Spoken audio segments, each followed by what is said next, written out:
তাহলে Google অ্যানালাইটিকটাকে add করব আমাদের সাইটের জন্য। কিন্তু একটা জিনিস বলি, গুগল অ্যানালাইটিকে এরকম যে সাকসেসফুলি ভেরিফাই হয়ে গেছে এই ধরনের কোনো মেসেজ দিবে না আপনাদেরকে, জাস্ট এটা অ্যাড করতে হবে, আমরা অ্যাড করে দেব। এখন দেখেন এটা কিভাবে অ্যাড করতে হয়, এই জিনিসটা একটু দেখেন। আমরা গুগলে সার্চ করি গুগল অ্যানালাইটিক্স, চলে আসছে। সেম এখানেও তাই, আপনাদের একটা জিমেইল লাগবে, আর কিছুই না, লগ ইন করতে আর কিছুই না গুগল অ্যানালাইটিক্স। আচ্ছা, অবশ্যই আসছে। আমরা গুগল অ্যানালাইটিকে আমি সরাসরি এখানে লগ ইন হয়ে গেলাম। কি করে? যে আমার জিমেইলটা এখানে অন করা রয়েছে, সেই জন্য আমি সরাসরি এখানে লগ ইন করে গেছি। গুগল অ্যানালাইটিকে আপনারা যখন আসবেন, আসার পরে এখানে একটা অ্যাডমিন সেকশন থাকবে, যে অ্যাডমিন সেকশনে যাবেন। অ্যাডমিন সেকশনে যাওয়ার পরে আমরা একটা প্রপার্টি ক্রিয়েট করেছিলাম, তাই না? সো আমরা একটা নতুন একটা প্রপার্টি ক্রিয়েট করব। এই দেখেন নিচে ক্রিয়েট নিউ প্রপার্টি, আমরা ক্রিয়েট নিউ প্রপার্টিতে যাচ্ছি।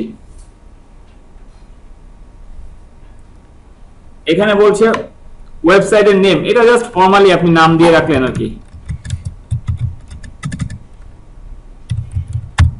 আমি জাস্ট নামটা দিয়ে রাখলাম এখানে। এখানে বলছে ইউআরএলটা দিতে।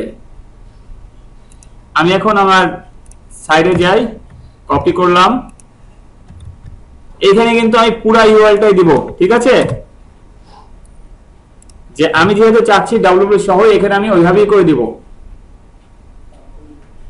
ইন্ডাস্ট্রি সিলেক্ট কিছু করার দরকার নাই, বা চাইলে করতে পারেন। এখানে আছে কিছু ফাইন্যান্স দিয়ে দিলাম, আর কিছু চেঞ্জ করতে হবে না। Gate tracking ID. সো আমি কি কাজ করলাম? প্রথমে অ্যানালাইটিকে আসলাম, আবার বলি, প্রথমে অ্যানালাইটিকে আসলাম আমার জিমেইল দিয়ে লগ ইন করে। আসার পরে অ্যাডমিনে গেলাম, অ্যাডমিনে যে ক্রিয়েট নিউ প্রপার্টিতে ক্লিক করলাম। ক্রিয়েট নিউ প্রপার্টি আসার পরে এখানে ওয়েবসাইটে একটা নাম দিলাম, জাস্ট এইখানে আমার ইউআরএলটা দিলাম ওয়েবসাইটের, আমি ক্যাটাগরিটা চুজ করে দিলাম। তারপরে গেট ট্র্যাকিং আইডিতে ক্লিক করলাম। ওটা সমস্যা নেই।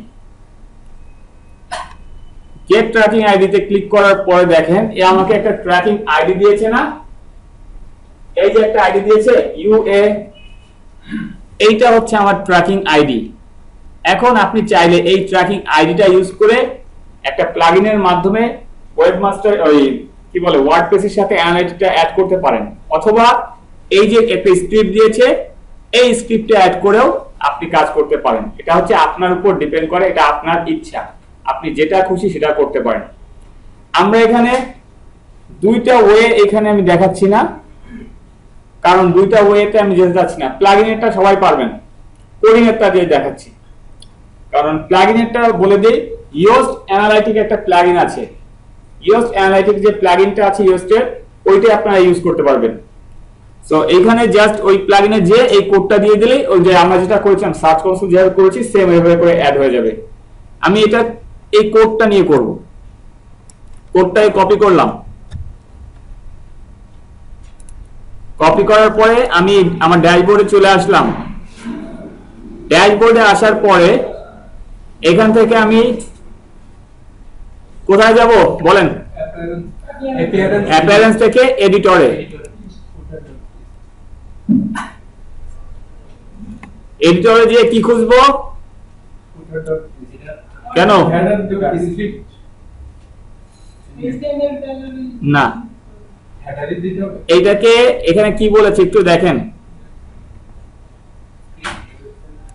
এটাকে কপি করে নিয়ে যেতে বলছে। এখানে কপি করে নিয়ে সবসময় আমরা এটাকে দিব ওই যে কি বলে এটাকে header.php যে ফাইলটা আছে, header.php ফাইলে যান।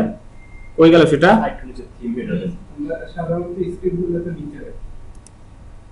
আসছি। আচ্ছা, header.php তে গেলাম। যাওয়ার পরে হেড সেকশনের ক্লোজ ট্যাগটা যেখানে, আবার বলছি, যাওয়ার পরে হেড সেকশনের ক্লোজিং ট্যাগটা যেখানে, ঠিক তার উপরে আপনি এই স্ক্রিপ্টটা দিয়ে দিবেন। এখন হেড সেকশনে এটা হলো শুরু, তাই না?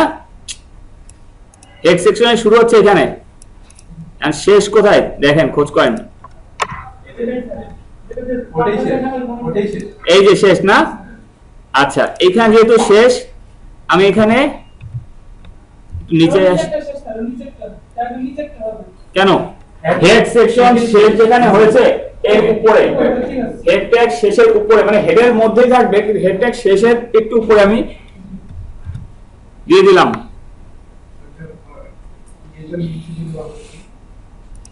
আপডেট করলাম, ডান, আমাদের কাজ শেষ। এখন এই আমাদেরকে ডাটা দেখাবে, আমাদের এই লাইভ কেয়ার এই প্রপার্টির জন্য সে আমাদেরকে ডাটা দেখাবে। কিন্তু এখন কথা হচ্ছে এইখানেও সময় লাগবে, কারণ আপনার ডাটা আপনি কেবল আজকে অ্যাড করেছেন, আপনার তো আজকের দিনের মধ্যেই ডাটা আসবে না, আপনার ডাটা আসতে তো সময় লাগবে। তো সেই সময় পর্যন্ত আপনাকে অপেক্ষা করতে হবে। আমরা কোনটা অ্যাড করেছি, এইটা না, livecare.com, এই যে অল ওয়েবসাইট ডেটা, এই অল ওয়েবসাইট ডেটার মধ্যে গেলে আমি দেখতে পাবো যে ডাটাগুলো আসবে। এই যে রিয়েল টাইম একটা কথা বলেছিলেন না একটু আগে আপনি, রিয়েল টাইম, এইটা হচ্ছে সেই রিয়েল টাইম। এই দেখেন রিয়েল টাইম ওভারভিউতে যাই, কেউ নাই এখন, দেখাচ্ছে না, কারণ একই আইপি সেম আইপি কি করছে, এই জন্য ঝামেলা হয়। এটা অনেক সময় দেখায় যে যদি কেউ লগ ইন করে থাকেন এই পেজে, সোজা কথায় রিয়েল টাইম ওভারভিউতে আসলে এটা হচ্ছে আপনার টোটালি সবসময় দেখাবে কয়জন ইউজার আপনার পেজে এখন আছে, কোন দেশ থেকে আছে, ইভেন কোন ডিভাইস ব্যবহার করছে তারা, এটাও দেখাবে এই রিয়েল টাইম। এখানে এইটা করে সাধারণত কোন সময়, যখন ট্র্যাকিং করি আমরা, মনে করেন আজকের খেলা হচ্ছে, লাইভ স্ট্রিমিং টিভি সেল করেন আপনি, আপনি ওই এই রিয়েল টাইম বসে আছেন, দেখতেছেন যে কয়টা আপনার আসে ইউজার, কয়টা সেল হয়, আসছেই কত, দেখো আসছে 50 জন, সেল হচ্ছে 20টা, আপনি একটা আইডিয়া হয়ে যাবে। এবার টার্গেট করতে পারবেন তারপরে যে কোন দেশ থেকে আসছিল তারা, কোন ডিভাইস থেকে আসছিল বেশি, এইভাবে টার্গেটিংটা করা যায় একদম খুব সুন্দরভাবে।